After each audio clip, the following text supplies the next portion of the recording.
Vishal Gunni IPS అనగానే నెల్లూరులో Narsipatnam first posting ASP అన్నప్పుడు ఒక మెసేజ్ వచ్చింది. నక్సల్స్లో అందరిని ఏరివేయడం కాకుండా ప్రజలతో ఎక్కువగా ఇంటరాక్ట్ అవ్వాలి, మిలిషియా సభ్యుల్ని కూడా అటువైపు వెళ్లకుండా వాళ్ళకి మంచి మార్గం నడపడానికి విశాల్ గున్ని పేరు ఒకసారి బయటకు వచ్చింది. నెక్స్ట్ నెల్లూరు వెళ్ళగానే నెల్లూరులో డైరెక్ట్ రౌడీలతో ఇంటరాక్ట్ అవ్వడం, అక్కడ కూడా మీరు పనిచేస్తున్న టైంలో మీ మీద ఒక చిన్న అపోహ తీసుకొచ్చి మిమ్మల్ని డ్యామేజ్ చేయాలని కూడా చాలామంది చూశారు. అక్కడ నుండి డైరెక్ట్ కాకినాడ వచ్చారు. కాకినాడ మీరు వస్తున్నప్పుడే రౌడీలు పాలిట సింహ స్వప్నం అంటే ఒక మెసేజ్ రావడం, కాకినాడలో మీరు జాయిన్ అయిన వెంటనే రౌడీలందరికీ కౌన్సిలింగ్ చేయడం, ఒక మెసేజ్ పోయింది. అంటే కాకినాడలో మీరు పనిచేస్తున్న టైంలో చాలా నటోరియస్ క్రిమినల్ అజీజ్ అని ఒకటి ఉండేవాడండి. దాదాపు 40-50 కేసులు ఉన్నవాడు, దొరకని వాడిని విశాల్ గుండె గారు పట్టుకోవడం, వాడి దగ్గర నుంచి 50 కేసులు రికవరీ, హైలీ ప్రాపర్టీ అంతా రికవరీ తీసుకొచ్చారు. అదే కాకినాడలో బోటు మునిగిపోవడం కానీ, పిల్లలు అదృశ్యం అవ్వడం, చాలా చాలా ఇష్యూస్ జరిగాయి. కాకినాడలో 2 సంవత్సరాలు కంప్లీట్ అయిన తర్వాత మీరు గుంటూరు వచ్చారు. గుంటూరు రూరల్ మధ్యలో ఆక్టోపస్ కూడా చేసినట్టున్నారు. కరెక్ట్. గుంటూరులో వచ్చింది. గుంటూరు అనగానే ఇది ఒక పల్నాడు, ఇక్కడ రకరకాల క్రైమ్ కనిపిస్తుంది. నక్సల్స్ మూమెంట్, ఫ్యాక్షన్ కనిపిస్తుంది, అన్ని రకాలు ఉంటాయి. ఈ డిఫరెంట్ క్రైమ్ని ఏ విధంగా తీసుకొచ్చారు? ఇక్కడ కూడా మీ మార్క్స్ కనిపించుకొచ్చాయి. అంటే పోలీస్ ఐపీఎస్ ఆఫీసర్ అనగానే హెడ్ క్వార్టర్లో కూర్చోవడం, కింద సబార్డిన పనిచేయడం అనే ఒక ట్రెండ్ని, సెక్టార్ని మీరు పూర్తిగా మార్చి డైరెక్ట్గా ప్రజల దగ్గర వెళ్ళడం. అంటే దీనివల్ల ఒక ప్లస్ కనిపిస్తుంది, ఒక మైనస్ కనిపిస్తుంది. ప్లస్ పబ్లిక్కి డైరెక్ట్గా ఐపీఎస్ ఆఫీసర్కి వెళ్ళాం అనే ఒక మెసేజ్ వస్తుంది. అంటే పోలీస్ వన్న ఐపీఎస్ ఆఫీసర్ మా కోసమే ఉన్నాడు అనేది ఒక మెసేజ్ పోతుంది. కానీ మీ సిబ్బంది మాత్రం మా పని కూడా ఎస్పీ గారు చేయడం వల్ల మాకు పని లేకుండా పోతుంది, వాళ్ళు బాధపడుతుంటారు.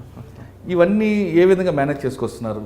వాటితో పాటు ఈ కరప్షన్ ఎలిగేషన్ వచ్చినప్పుడు మీరు ఎలా ఫీల్ అవుతుంటారు? జనరల్గా ఇంత పని చేస్తున్నప్పుడు పబ్లిక్ కోసం రెగ్యులర్గా కరప్షన్ అనగానే కొంచెం మనసు బాధ అనిపిస్తుంటుంది. ఆ ఎలిగేషన్ చూడడం మీరు ఎంత మానసిక శోభకు గురయ్యేవారు? ఈ ప్రశ్న సమాధానం చెప్పే ముందు విశాల్ గుండె గారి కుటుంబ నేపథ్యం, ఐపీఎస్ అవ్వాలని మీ కళలు ఏ విధంగా సాకారం చేస్తున్నారు? బేసికలీ అండి, వాట్ ఐ ఫీల్ ఇస్ ప్రతి ఒక్క పోస్టింగ్లో ఛాలెంజెస్ ఉంటాయి. సో మీరు నర్సీపట్నం అన్నారు. సో నర్సీపట్నం కన్నా ముందు ఒకసారి మీ ఫ్యామిలీ బ్యాక్గ్రౌండ్. యా అండి. So basically my father he retired as an joint director with the government of Karnataka. So my grandfather also was in the freedom movement, so he was in the Quit India movement. Right. He was also a public representative for 20 years, my grandfather garu. Right. So my mother is a housewife, then I have a wife who works with the government of India again, and then I have 2 kids. So I have a younger brother who is into business. So it's a small family, but at the same time ee oka family బాధ్యతలతో you need to keep in mind the fact that every posting brings with it challenges. ప్రతి ఒక్క పోస్టింగ్లో చాలా చాలా challenges ఎదుర్కొంటుంటాము. Narsipatnam నుంచి start చేస్తే మీరు చాలా వెనక్కి వెళ్ళిపోయారు. సివిల్స్ రాకముందు ఏం చేశారు? సివిల్స్ రాయాలని మీ ఆలోచన వెతుకుచ్చింది, దానికోసం ఎంత కష్టపడ్డారు? అంటే నేను ఎడ్యుకేషన్ మొత్తం బెంగళూరు అండి. So I studied history, economics and political science in Bengaluru, Saint Joseph's కాలేజ్లో. దాని తర్వాత ఢిల్లీకి వెళ్ళాను. ఢిల్లీ స్కూల్ ఆఫ్ ఎకనామిక్స్లో మాస్టర్స్ చేసిన వెంటనే స్టేట్ ట్రేడింగ్ కార్పొరేషన్ అని ఒక కంపెనీ ఉంది, గవర్నమెంట్ ఆఫ్ ఇండియా వాళ్ళు. సో అక్కడ క్యాంపస్ రిక్రూట్మెంట్ జరిగింది. So had a very good package and it was very nice. But అదే సివిల్స్లో రాయాలి, ఏదో ఒక మార్పులు తీసుకురావాలని ఒక ఉద్దేశంతో I tried civil services and I got in. అక్కడ ఎస్టీసీలో స్టేట్ ట్రేడింగ్ కార్పొరేషన్లో before I could enter I joined civil services and entered Indian police service. Right sir. అంటే సివిల్స్లో మీరు ఏ ఆప్షన్ తీసుకున్నారు? ఎన్ని గంటలు కష్టపడితే మీరు గోల్ రీచ్ అయ్యారు? సివిల్స్లో అప్పుడు we had this 2 option pattern. నేను సోషియాలజీ తర్వాత పబ్లిక్ అడ్మినిస్ట్రేషన్ తీసుకున్నాను. రైట్. సో ఇది ఒక చాలా టెక్నికల్ క్వశ్చన్ అండి, ఎన్నిసేపు చదవాలి. మొన్న కూడా ఇక్కడ ఏదో వేదిక మీద మాట్లాడుతున్నప్పుడు కూడా చెప్పాను, 10 గంటలు చదివితే ఒక ఐపీఎస్ అయిపోతాను, ఐఏఎస్ అయిపోతుండే కాదు. ప్రతి ఒక్క ఆఫీసరు, ప్రతి ఒక్క ఇండివిజువల్ ఎవరెవరు తయారీ చేస్తున్నారు, ప్రతి ఒక్కరికి they have individual talent, individual hard work. ఇప్పుడు మీరు 1 అవర్లో నేర్చుకునింది నాకు 2 గంటలు కావాలి. అదేవిధంగా నేను 2 గంటలు నేర్చుకునేది మీరు హాఫ్ అన్ అవర్లో చదవగలుగుతారు. Right. So it is not about quantity, it is about quality అని చెప్తుంటాను. సిలబస్లో ఉన్నటువంటి ఎంత మనము మంచిగా దాని మీద పట్టు సాధించి మంచిగా చదువుకొని అర్థం చేసుకొని రేపు దాన్ని ఎగ్జామ్లో మనము రాయగలుగుతాం, దట్ ఈస్ ఎనఫ్. సో 10 గంటలు చదవాలి 20 గంటలు అఫ్ కోర్స్ హార్డ్ వర్క్ ఉండాలి, సిలబస్ కంప్లీట్ అవ్వాలి, ఒక రౌండెడ్ పర్సనాలిటీని డెవలప్ చేసుకోవాలి.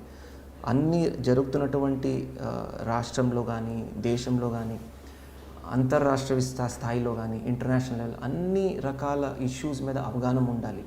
ఇవన్నీ అప్డేట్ చేసుకుంటూ ఇవన్నీ నేర్చుకుంటూ ఎగ్జామ్ని సక్సెస్ఫుల్గా రాయడమే is the challenge for civil service aspirants. Sir మీ ఫ్యామిలీ బ్యాక్గ్రౌండ్ తీసుకుంటే మిడిల్ క్లాస్ నుంచి కొంచెం కనిపిస్తుంది. Mother house wife, father government employee. సాధారణంగా ఏదో ఐపీఎస్ లేదా ఐఏఎస్ అవ్వాలంటే సివిల్స్ అవ్వాలంటే ఏదో మంచి రిచ్ ఫ్యామిలీ రావాలి, కాన్వెంట్ చదువులు ఉండాలి అనేది ఒక అపవాదం ఉందండి.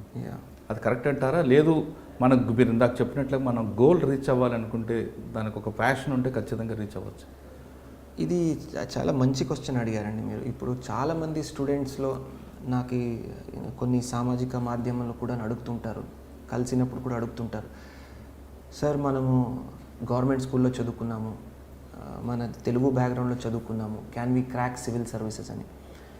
ఎవరెవరు మీ ఈ ప్రోగ్రామ్ను చూస్తున్నారు ప్రతి ఒక్క ఆస్పిరెంట్స్కి నేను చెప్పినట్టు ఏంటంటే, దయచేసి మీ బ్యాక్గ్రౌండ్ కానీ మీ ఎకనామిక్ బ్యాక్గ్రౌండ్ కానీ సోషల్ బ్యాక్గ్రౌండ్ కానీ ఎటువంటి సెలెక్షన్కి కనెక్షన్ లేవు.